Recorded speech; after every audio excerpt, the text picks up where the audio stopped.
Olá a todos, sejam todos muito bem-vindos, muito bem-vindas. Meu nome é Camila Moreira, eu tenho 27 anos, falo aqui do interior de São Paulo. Sou estudante de pós-graduação em Meio Ambiente e Sustentabilidade pela Fundação Getúlio Vargas.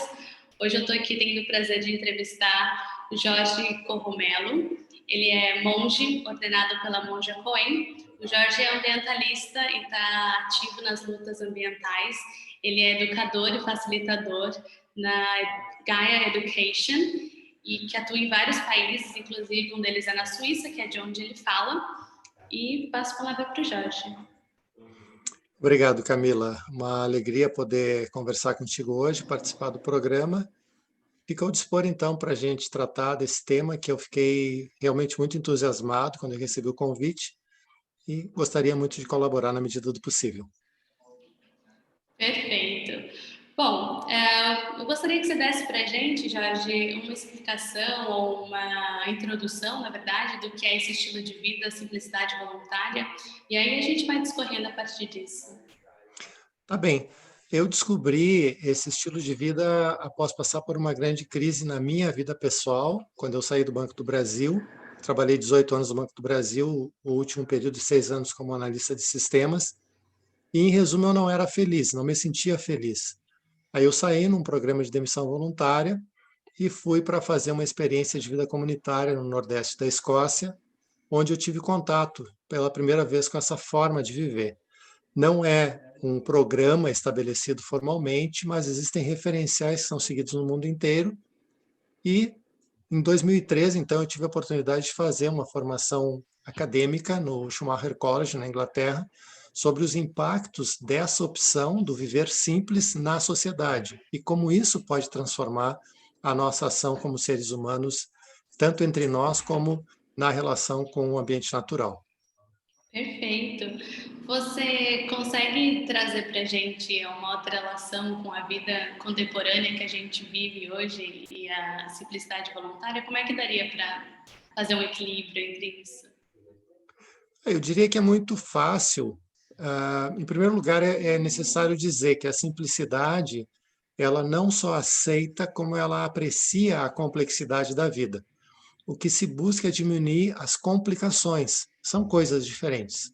A complexidade é uma característica da vida como fenômeno, né? Se a gente olha a natureza, todos os processos vitais são complexos. Mas nós, seres humanos, pela nossa capacidade, que tem dois lados, né? Nós muitas vezes tentamos controlar a vida. E isso é um grande problema.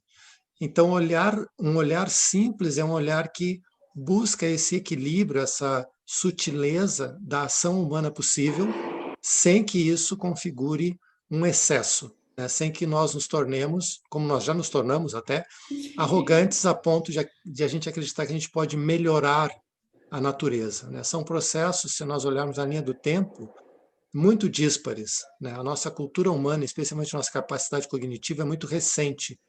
A vida como um fenômeno, na sua evolução, tem bilhões de anos. E hoje, a mais moderna ciência, especialmente na área ambiental, que é a área que tu estás agora, ela faz um retorno a essa visão sistêmica, né, de compreender que nós somos um elemento dessa enorme teia de relações intrincadas, complexas, mas maravilhosamente eficientes. E simplicidade, então, é isso, é achar esse bom meio termo entre a nossa capacidade de ação no mundo e a aceitação daquilo que está além do nosso controle. Uhum, perfeito. Uma vez eu fiz uma leitura de que nós somos um sistema inteligente, né? E Uhum. quando tem uma ruptura de alguma forma, onde alguma espécie acaba se achando superior do que outras, esse sistema entra em desordem. Você entende a relação da simplicidade voluntária com isso? Como é a sua visão sobre isso? A minha visão e a minha experiência é que no momento em que eu adoto um estilo de vida mais simples, naturalmente surgem as condições para que alguns elementos da existência humana se manifestem, como, por exemplo, a percepção estética do mundo, né? E desde que o James Lovelock trabalhou a teoria, a hipótese, que hoje é uma teoria, né, Gaia, e comprovou cientificamente que nós vivemos dentro de um sistema inteligente, que existe interação recíproca, entre todos os seus componentes, eu acho que é uma questão de bom senso nós revisarmos a forma como nós vivemos. Porque uma vez que eu tenho essa visão, eu passo a compreender e efetivamente a agir de modo que os efeitos do que eu faço tenham um impacto positivo. A grande diferença que eu vejo é que nós, humanos, temos a capacidade de fazer isso de uma forma consciente. Né? A nossa capacidade discriminativa nos traz isso.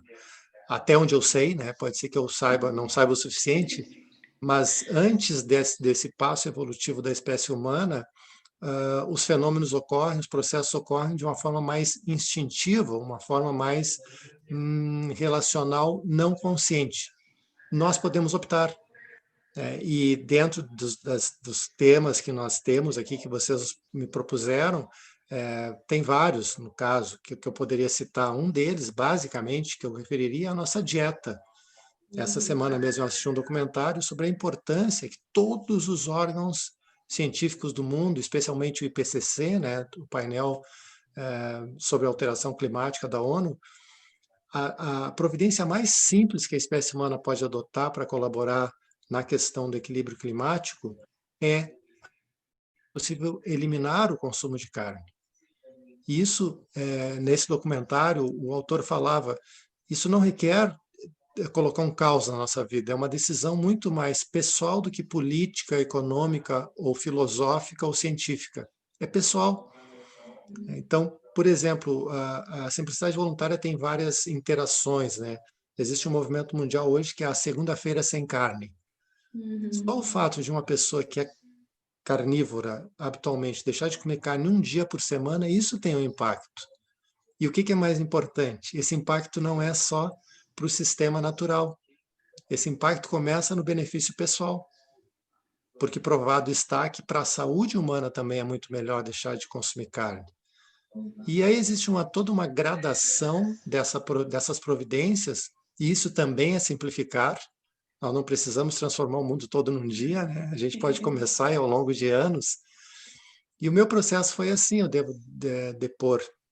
Levou muitos anos para eu chegar no estágio que hoje eu me encontro, assim, de poder ter uma coerência, como dizia o Gandhi, entre o que eu penso, o que eu digo e o que eu faço. Gandhi dizia isso, que na verdade o poder está em eu dizer o que eu faço. Ele brincava com as palavras, né? E isso eu acho que é a posição de alguém que atua de fato como um ou uma ambientalista consciente. Eu começo a transformação por mim mesmo, eu não elejo inimigos fora. E eu falo isso como alguém que vem da época onde ambientalismo era aquilo, que nós éramos os certos e as outras pessoas eram as erradas. Hoje a gente sabe que nós estamos no mesmo barco, né? É um planeta só, é uma família só. Exato. E quando você fala isso sobre os ambientalistas, pelo menos hoje a gente trabalha assim dentro de empresas grandes, indústrias, o ambientalista acaba sendo o chato da turma, da equipe multidisciplinar, que é o que quer bloquear obras ou quer bloquear o desenvolvimento econômico. Como é que a gente consegue, de alguma forma, atrelar isso num discurso assim, que seja fundamentado? Porque às vezes o que eu sinto é que a gente tenta discursar sobre algo que de fato a pessoa só não está falando coisa com coisa, isso não é cientificamente comprovado, ou coisas desse tipo. Qual seriam as dicas aí que a gente conseguiria trazer esse assunto para dentro de indústrias? Eu creio que há duas abordagens bastante frutíferas. Assim, a primeira é compreender que as indústrias, as empresas, elas são uma abstração. Elas são a união de pessoas.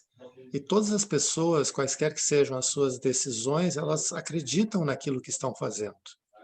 E é importante que haja respeito por essa motivação que houve na origem da decisão. Em segundo lugar, eu creio que é necessária essa tão propalada visão sistêmica, né? Porque qualquer ista, né? Tu falaste aí acho que foi dos cientistas, não, dos ambientalistas, mas sejam ambientalistas, cientistas, economistas, né? Sempre que nós colocamos um ismo, nós estamos dentro de um clube, que normalmente não dá acesso muito fácil a pessoas de outros clubes. Então, eu acho melhor que a gente saia um pouco do clube e veja que qualquer um membro desses clubes, antes de pertencer ao clube, é um ser humano. e, por conseguinte, está na mesma teia da vida que nos mantém. E que, no fundo, o que nós queremos é ser felizes, saudáveis, né? Ter boas relações. E eu acredito que mais e mais o que está havendo, eu já vejo isso assim, é uma ampliação dessa visão para fora do mero paradigma econômico. No Gaia Online eu trabalho especificamente com nova economia. E o que nós vemos é que a prisão dentro do paradigma econômico meramente quantitativo reduz a qualidade de vida humana a uma mera máquina produtiva que esquece um fator fundamental. Nós temos requisições relacionais, estéticas, nós temos necessidades específicas, né? Se a gente for olhar o trabalho de um economista, por sinal chileno, né, o Manfred Max Neff, que traçou, mapeou as necessidades humanas essenciais, em qualquer cultura os seres humanos têm as mesmas necessidades. Como elas serão satisfeitas, isso muda. Então, o que eu acredito é que, acima de tudo, hoje, nós que trabalhamos na área do ambientalismo, temos que ter uma visão sistêmica e um trabalho de comunicação empática muito refinado. E por isso é que eu não entendo hoje um programa de educação para o ambientalismo consciente sem outras disciplinas associadas, né? Olhar o aspecto social desse trabalho, o aspecto econômico e o aspecto que eu poderia chamar de filosófico, ou de uma visão do mundo que está por trás das decisões e do que está sendo proposto. Porque é como agora esse momento que nós estamos vivendo na pandemia, né? É lógico que as medidas de saúde são fundamentais, mas também é preciso considerar os efeitos de todas essas medidas nas economias, especialmente para as pessoas que têm mais restrição social. E isso é algo assim, a visão sistêmica se torna decisiva quando um fator como esse nos pega no contrapé, e hoje, literalmente, todo o planeta está submetido ao mesmo tipo de pressão pela crise da pandemia, né? E eu acho que a crise tem esse poder, né? Ela nos desafia a buscar não diretamente soluções. Em permacultura a gente fala, quando o problema se apresenta, ele já traz a solução no seu bojo, no seu núcleo. Então, o que que essa crise está nos propondo em termos de soluções? Eu penso que é a revisão do nosso olhar sobre o nosso papel no mundo e a forma como nós nos relacionamos, como seres humanos e da nossa espécie para com os sistemas vivos. E muito importante. Você levantou uma questão ali muito importante, que é esse momento em que a gente vive, né, de pandemia. E já há estudos de que a gente já está prevendo novas pandemias, né? Se a gente continuar nesse ritmo de consumo, como é que a gente consegue não ter, ou evitar, ou ter maiores intervalos? Porque um pouco que você comentou antes, a gente não para ver a idade da Terra, né? A gente se baseia na nossa fase humana. Então, nós vivemos aqui por, nossa, muito máximo 100 anos, 80 anos, e aí a gente se baseia nessa expectativa de vida. Como é que a gente faz para levantar essa conscientização, para despertar esse interesse, ou tentar criar mecanismos e ferramentas para pensar também numa vida mais Terra, né? Mais planeta Terra num âmbito um pouco mais geral, um âmbito maior, talvez. Eu creio firmemente que a solução está em nós estudarmos mais, ou aplicarmos mais do que a gente sabe, porque no fundo, assim, aqui eu não vou ser nada original, Sua Santidade o Dalai Lama diz que se nós hoje precisarmos olhar para os problemas globais, nós não devemos, e aqui eu estou falando agora, eu vou falar como monástico, assim, né? Eu não tenho nenhuma competência como monástico pragmática nesse sentido para soluções imediatas. Para isso nós temos que ouvir os cientistas. Nós temos que sentar numa mesa redonda e para aquelas pessoas que, como eu, têm uma abordagem mais filosófica, mais transcendente da existência, o importante é olhar para as motivações e como nós nutrimos essas motivações que produzem bons frutos na sociedade. Mas no que diz respeito às medidas práticas, nós temos que ver aquilo tudo que séculos de enormes esforços científicos produziram. Da parte dos cientistas, eu acho que é importante ter essa abertura para compreender que nós, leigos, muitas vezes não alcançamos a visão global. E aí é preciso, especialmente que a academia se instrumente de uma forma a tornar acessível o que é vanguarda para pessoas no seu cotidiano, né? Um exemplo muito brilhante disso é a Joanna Macy, uma ambientalista famosa que vem marcando gerações, né? Na década de 80, ela afirmou: o que vai decidir o futuro da humanidade não serão grandes feitos, sejam científicos, sejam filosóficos. O que vai decidir serão pequenos atos repetidos por milhões de pessoas todos os dias. E isso é uma visão que eu acho que foi de enorme lucidez. Se nós olharmos hoje, o que está, entre aspas, decidindo o futuro dos sistemas vivos, me perdoa simplificar talvez demais, mas se quando eu saio para fazer compra, eu levo uma sacola de pano na minha mochila. Porque o volume de plástico no planeta é absurdo e nós não precisamos disso tudo. Pode parecer assim extremamente pueril, mas é isso, não é? A cada dia, nós, de certa forma, estamos decidindo como o ciclo de carbono na Terra está sendo impactado. Mas eu precisei que alguém, no caso, um professor, um dos grandes professores que eu tive na vida, me mostrasse isso de uma forma acessível, para que eu sentisse esse conhecimento de uma forma que realmente ficou em mim, e aí eu vou ver o que eu posso fazer a cada dia. Conscientização não é imposta, ela surge realmente por eu assumir um novo valor, um novo olhar sobre o mundo. E esse eu acho que é o valor de um cientista sensível ou de uma pessoa sensível que se abre para a objetividade. Esse diálogo é essencial nesse momento do mundo, é como eu entendo. Perfeito, que incrível, que aula. Muito agradecida por todo o conhecimento partilhado. A gente já vai finalizando o nosso papo aqui e eu queria te pedir para deixar uma key message sobre essa conversa que a gente teve, sobre essa questão da acessibilidade, né? Eu achei bem importante e coerente você levantar, vindo de uma cidade interiorana com pessoas de baixa renda. Acho que essa acessibilidade é importantíssima e essa disseminação de conhecimento. Então, o que você tem para deixar para a gente?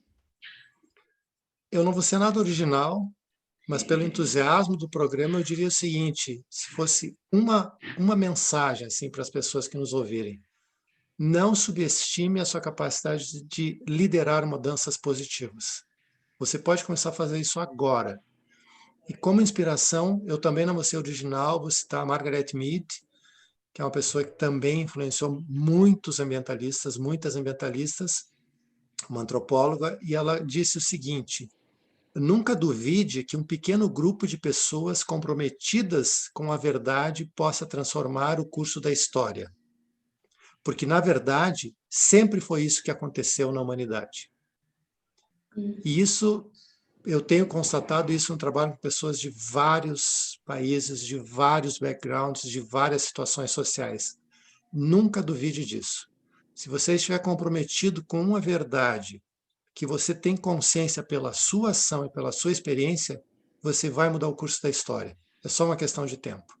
Mas comece agora e não espere que alguém lhe autorize para isso. Faça de uma forma não violenta, consciente e, como a Joanna Macy, voltando para a Joanna Macy, né? A chave aqui é a esperança ativa. Nós sabemos que ainda não está manifesto, mas nós temos certeza que esse é o caminho. Então vamos começar. Cada um no seu lugar fazendo o melhor que pode. Esse é o caminho. Que mensagem motivadora. Eu senti que essa tocou lá no fundo. Muito obrigada pela Grato também partilha. pela escuta. E se a gente pensar numa prática, o que você recomendaria como prática ali, diária talvez, ou a longo termo? Eu acho que a história está nos mostrando qual é a grande prática necessária para nós, seres humanos, agirmos de uma forma mais lúcida na vida. É respirar fundo. Essa pandemia ataca o sistema respiratório. E a respiração é a única função fisiológica que ocorre de forma involuntária, mas que nós podemos controlar sem qualquer treinamento prévio. Se eu não me preocupar, a respiração ocorre, eu me mantenho vivo. Mas eu posso respirar fundo a hora que eu quiser. Eu acredito que se nós pudermos tirar, eu acredito eu tenho convicção. Se nós pudermos tirar alguns minutos por dia para um respirar consciente, isso vai mudar a forma que eu vivo e a qualidade das minhas relações. Tanto mais quanto eu fizer isso em momentos que demandam mais lucidez. Sabe, aquele momento que eu me irrito, ou que eu tenho que tomar uma decisão importante, ou que eu preciso fazer um aprendizado significativo. Respire fundo e dê um tempo. Isso muda a sua bioquímica e isso faz com que eu possa ter uma outra abordagem, um outro posicionamento perante o que está acontecendo. Muito simples, mas nem sempre o que é simples é fácil.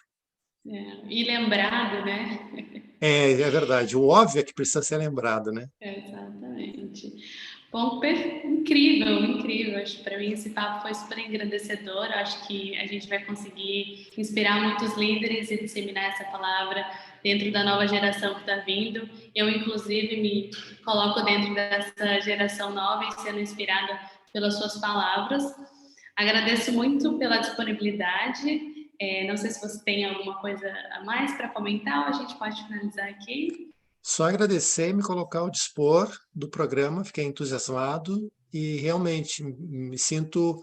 Eu sempre refiro isso, assim, quando as pessoas me perguntam aqui, eu sinto orgulho dessa parte do Brasil que tu representa, sabe? Uma mulher jovem, realmente dá para ver na tua face, né? Como todos nós brasileiros, miscigenada, como eu também, e fazendo o melhor que pode para que a sua vida seja boa, isso é importante, mas que também para que o efeito dos teus dias traga benefícios para a vida como um todo nesse planeta. Muito grato pela tua atuação e por estar nesse programa e fico ao dispor.